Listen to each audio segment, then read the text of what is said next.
ডাকসু নির্বাচনে একজন নারী প্রার্থীকে ফেসবুকে গণধর্ষণের হুমকি দেয়ায় ঢাকা বিশ্ববিদ্যালয়ের শিক্ষার্থী আলী হোসেনকে বহিষ্কারের দাবি জানিয়েছে ছাত্রদল সহ বিভিন্ন ছাত্র সংগঠন। ডাকসু নির্বাচনকে কেন্দ্র করে 15 দফা দাবি পেশ করেছে ঢাকা বিশ্ববিদ্যালয়ের শিক্ষক নেটওয়ার্ক। নির্বাচন বন্ধে আদালতের কাঁধে বন্দুক রেখে একটি চক্র ষড়যন্ত্র করছে বলে অভিযোগ করেছে গণতান্ত্রিক ছাত্র সংসদ। মহিবুল্লাহ মুহিবের রিপোর্টে বিস্তারিত। ডাকসু নির্বাচন নিয়ে একজন নারী প্রার্থীর করা রিটকে কেন্দ্র করে ফেসবুকে গণধর্ষণের হুমকি দেয়া নিয়ে প্রতিবাদের ঝড় বইছে ঢাকা বিশ্ববিদ্যালয়ে।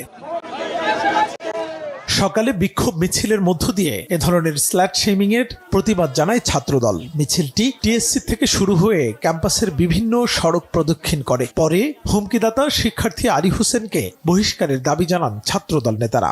ঢাকা বিশ্ববিদ্যালয়ের প্রকৃত শিক্ষার্থীরা এই দুষ্কৃতিকারী এবং কালপিট যারা আছে 9 সেপ্টেম্বর ব্যালটের মাধ্যমে তাদের বিপক্ষে কিন্তু রায় দিবে।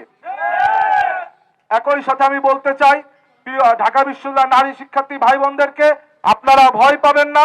আমরা বাংলাদেশ জাতীয়তাবাদী ছাত্র দলের প্রত্যেকটি নেতাকর্মী আপনাদের সাথে আছি। গতকালকে আলী হোসেন যেভাবে নারীদেরকে নিয়ে, একজন নারীকে নিয়ে যেভাবে কটূক্তি করেছে, সেটার যে কোনো ব্যবস্থা না নেওয়া, এগুলো হচ্ছে এই রাষ্ট্রের জন্য অশনি সংকট।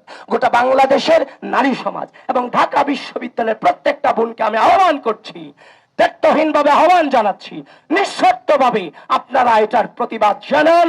এই ঢাকা বিশ্ববিদ্যালয়ের মাটিতে আমার বোনদের নিরাপদ ক্যাম্পাস গড়ে তোলার জন্য বাংলাদেশ জাতীয়তাবাদী ছাত্রদল বদ্ধপরিকর।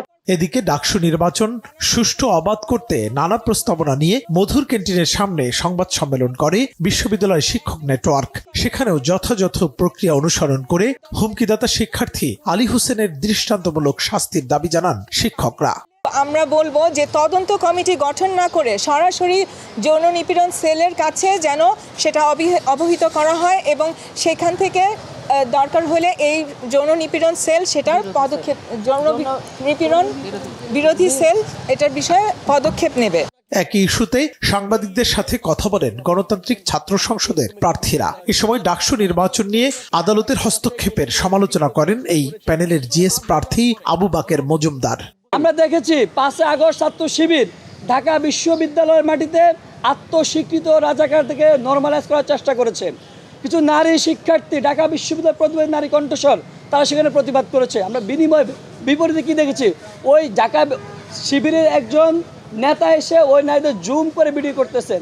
তার মানে তার মনোভাবের জায়গাটাই হচ্ছে এটা, যে নারী তার মতো সে বাইরে গিয়ে প্রতিবাদ করবে সে নারী না। অন্যদিকে নির্বাচনী ইশতেহার ঘোষণা করেছেন বিশ্ব ইনসানিয়াত বিপ্লব স্টুডেন্ট ফ্রন্ট সমর্থিত প্রার্থীরা। মধুর ক্যান্টিনে সংবাদ সম্মেলনে দলীয় আধিপত্য, জবরদখল ও সংঘাতমুক্ত ক্যাম্পাস নির্মাণের প্রতিশ্রুতি দেন তারা। ইসলামের বিরুদ্ধে যাদের অবস্থান। মুহিবুল্লাহ মুহিব, বাংলা ভিশন, ঢাকা।